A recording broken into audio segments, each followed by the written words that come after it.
Are we starting? Yeah, we're starting. Alright. So, what are the goals of this facility? So the Chula Vista Animal Care Facility has, it's like a two-pronged goal because we have two major customers. We have animals and we have humans. So the combined goal is for the welfare and health and safety of both animals and people. So the animals and the public, so the residents of Chula Vista. Sometimes those are different goals though, so even though it's the same goal. So for example, if it's an animal welfare case, so we have to look at the good of the animal. For the good of the animal, we might have to take an animal away from the human owner. And so in that sense, it's like a different goal. And then sometimes we have to take an animal away because it's dangerous to the public. And so in that sense, we're protecting the public. So we kind of have to weigh the, we have to weigh the benefits and of both for the animal and for the population as well. Okay. How heavily do donations help you? So our budget for the whole year is about $3 million. And that includes, obviously staff people and all of the costs for medical care and food and everything for the animals. And last year we got about $43,000 in donations of actual cash. But then we also get in-kind donations as well. So for example, we pay a cheaper price for food in exchange for like hanging the brand of the food, the sign up in our facility. So in a way, we're kind of advertising that brand of pet food. So even though it's not a donation, we do get a cheaper, like a wholesale price for that. So that's also, you could consider an in-kind donation. And then we have a lot of volunteers, so we actually get a lot of volunteer labor. So even though that's not a physical donation of money, it helps us a lot. So we have about, the value in a year for volunteer labor is about $100,000 of volunteer labor.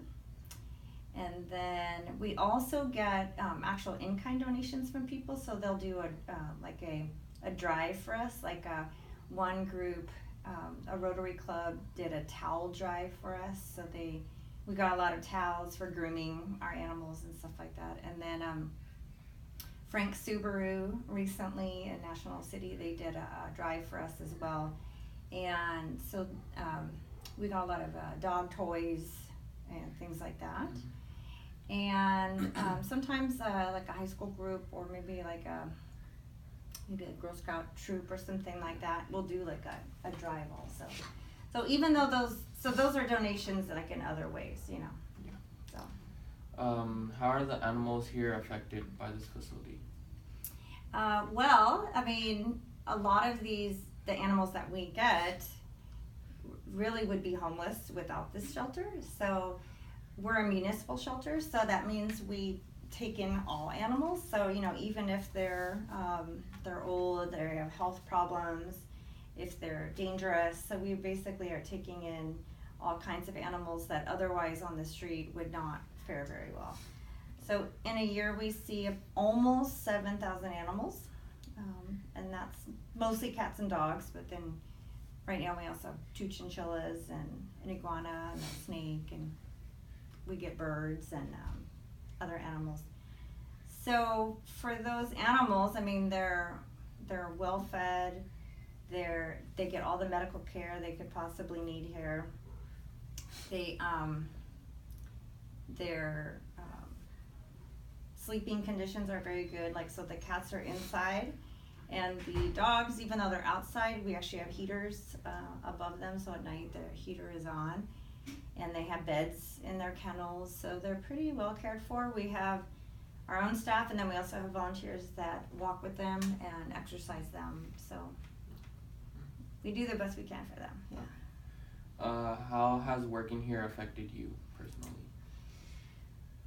That one is a tough question. So I've only worked here since the end of May, so a pretty short time. But The wonderful thing about working here is I really know the positive impact, you know, we have on the community and also for these animals. So it's very satisfying. So I really feel at the end of the day like that it's made a difference, which is a great thing. The bad part about it is that you really see some negative things that you wouldn't normally see. So you see, you know, people who are bad pet owners. You see people who lie, you know, about the treatment of their animal and stuff like that. So you see some pretty bad things as well, which is kind of hard to take. How has this facility here affected the community since the time it had been open? So this facility has grown a lot in the last, I would say, for sure 20 years, but also just in the last like 15 years has grown a lot. So it used to be just a little trailer and had a staff of like, say, I don't know, 5 to 9 people. Now we're in this much larger facility and we have like, you know, separate indoor area enclosures for cats. And so everything is pretty, I wouldn't say state of the art, but it's pretty nice for the animals. And then of course the amount of staff and the medical care that we have is a lot more than we used to.